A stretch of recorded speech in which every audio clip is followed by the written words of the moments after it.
La parábola, un plano paralelo a una generatriz.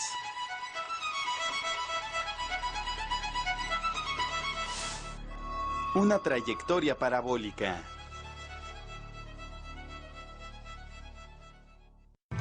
A medida que avanza el tiempo, se han puesto más complejas las cosas. Por eso son los retos que me gusta superar. En esta ocasión, me adentraré en el conocimiento de la parábola. Línea curva que puedo conocer al seccionar un cono.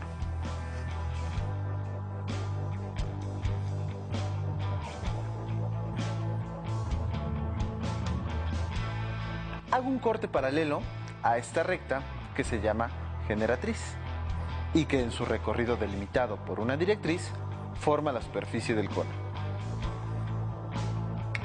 Y listo, tengo una parábola. Más gráficamente, puedo visualizar algunos elementos y comportamientos de las parábolas en un sistema de ejes coordenados.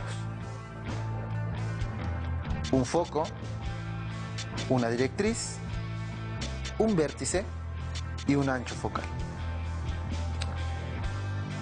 ¿Qué me dice todo eso? Conoceré sus ecuaciones para entender cómo es posible que pueda tener aplicaciones en tan variadas situaciones. Para sostener pesos enormes, para dirigir misiones espaciales, para representar un movimiento o recorrido parabólico, o como un medio para captar y transmitir señales de telecomunicaciones. Empezaré mi trayectoria parabólica conociendo sus inicios. Todo pudo haber empezado el día que al hombre prehistórico se le ocurrió lanzar objetos para satisfacer sus necesidades de alimentación y dominio territorial. Desde entonces, el movimiento parabólico se hizo presente, y seguramente hubo quienes perfeccionaron su técnica para una mejor caza de animales y una eficaz persuasión a quienes se atrevían a pisar sus dominios. El verdadero conocimiento de las parábolas, producto de un estudio profundo, se le atribuye al matemático griego Menecmo, cuando transcurría el siglo IV antes de nuestra era.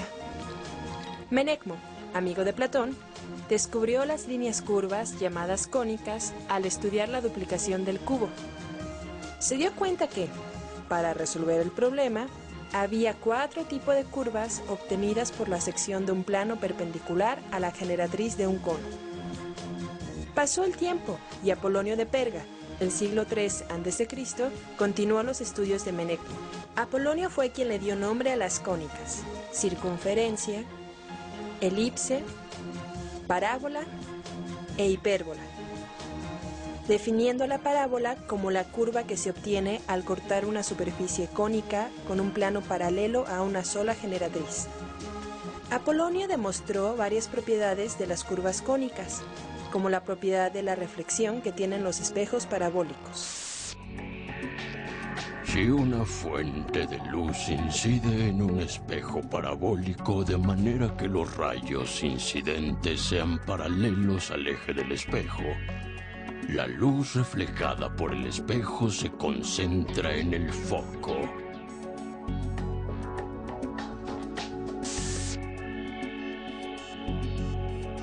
Esta propiedad de la reflexión de la luz solar fue aplicada con fines bélicos por otro gran matemático, ingeniero y físico griego, Arquímedes de Siracusa.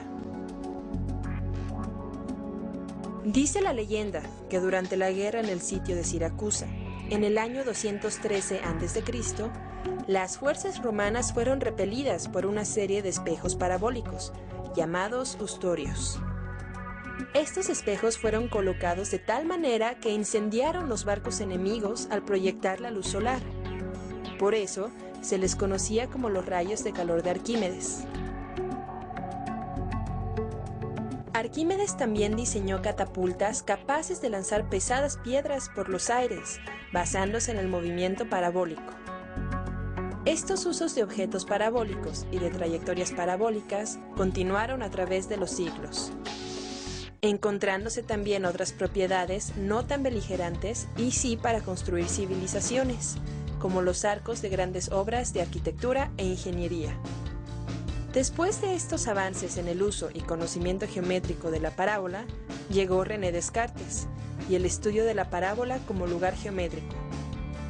Para la geometría analítica, las curvas cónicas se pueden representar como ecuaciones de segundo grado, con las variables x y y, quedando definida la parábola como todos los puntos del plano que equidistan de una recta, llamada directriz, y un punto fijo, llamado foco. En la actualidad, el uso de la parábola sigue siendo muy recurrente, tanto para fines bélicos en las trayectorias de misiles como para el desarrollo de la humanidad. Cada vez es más común ver antenas parabólicas como esta. Algunas más pequeñas y otras más grandes. Sin importar el tamaño, todas tienen los mismos elementos. Un foco, que es el aparato receptor, una superficie parabólica y un eje principal que apunta a un satélite de transmisión. Tomando en cuenta la condición del lugar geométrico de la parábola, solo nos falta definir el vértice y la directriz. El vértice viene siendo el punto donde se une la parábola con el soporte, y la directriz, el terreno horizontal donde se fija la antena. Algo importante que tengo que considerar es el parámetro que corresponde a la distancia entre el punto donde se encuentra el foco y la línea de la directriz. Conociendo este parámetro, es posible conocer el punto del vértice y a su vez la ubicación del foco. Es aquí donde me surge una duda. Si el ancho focal de una parábola es de 120 centímetros, ¿a qué distancia se encuentra el foco del vértice y de la directriz? Pensemos en un sistema coordenado con una parábola horizontal y su vértice en el origen, con un ancho focal de 120 centímetros. Lo que el señor M tiene que hacer es tomar en cuenta la condición de que en todas las parábolas el ancho focal es el doble del parámetro.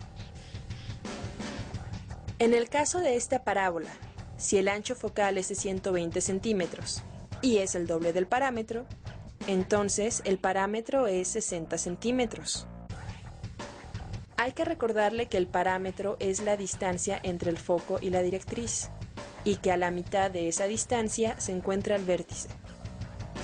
Así, el señor M puede determinar la ubicación del foco, la directriz y el vértice de una parábola.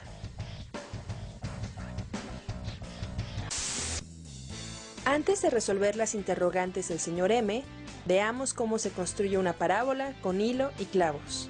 Para ello, necesitaremos una tabla de 20 centímetros. Trazamos cualquier ángulo. Colocamos puntos sobre las rectas separados a distancias iguales. En esos puntos clavamos clavos o tachuelas. Y numeramos en sentido inverso.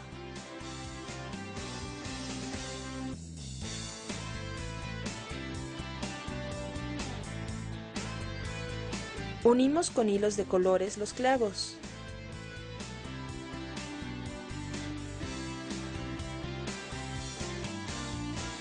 ¿Y qué es lo que obtenemos? Una parábola. ¿Ubican dónde está su foco?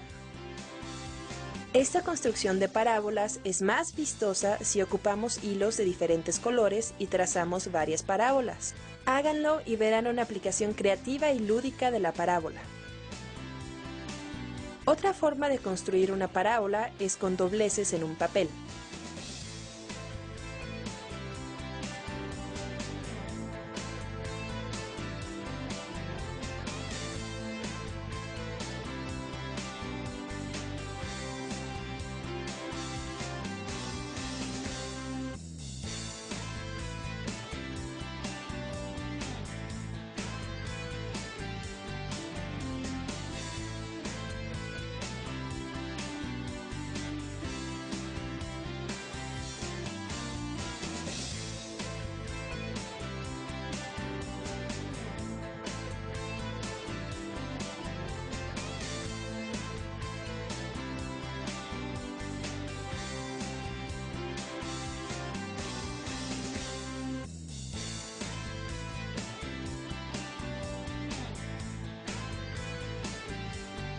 ¿El punto P corresponde al foco o al vértice? ¿Qué opinan? Después de hacer mis cálculos, he llegado a la conclusión de que si la antena parabólica tiene un ancho focal de 120 centímetros, la distancia del foco a la directriz tiene que ser de 60 centímetros y el vértice se encuentra a 30 centímetros del foco. Con esto puedo plantear una ecuación. X cuadrada es igual a 4PY. Esta ecuación corresponde a una parábola cuyo vértice se encuentra en el origen. Lo que tengo que hacer es colocar el vértice en el punto 0,0. Trazar la línea de la directriz cortando al eje Y en el punto menos 30. Colocar el foco sobre el eje Y a una distancia de 30 centímetros del vértice. Y mantener el ancho focal intacto, 120 centímetros. Ahora sí, esta gráfica la puedo expresar usando la ecuación de la parábola con vértice en el origen. X cuadrada es igual a 4PY, donde la variable Y indica la posición vertical de la parábola y el coeficiente 4P el ancho focal. Noten que al ser positivo el número que acompaña el término lineal Y, la parábola abre hacia arriba. Al sustituir el valor de 4P, obtengo la ecuación X cuadrada igual a 120Y. 4P es igual a 120 y P es igual a 30. Este es el punto donde está el foco, 0,30. Y la directriz es la recta Y igual a menos P, es decir, la recta que corta el eje de la Y en el punto menos 30. Todo el modelo coincide. La ecuación y la gráfica de la parábola con vértice en el origen. Ahora me surge otra duda. ¿Qué tal si una antena tuviera como ecuación Y cuadrada es igual a menos 60x? ¿En qué punto estaría su foco? ¿Dónde estaría la directriz? La propia ecuación Y cuadrada igual a menos 60x me hace deducir que la parábola es horizontal y abre hacia la izquierda. Horizontal por la variable lineal correspondiente al eje de las x y abre hacia la izquierda porque el término lineal es x y está multiplicado por un número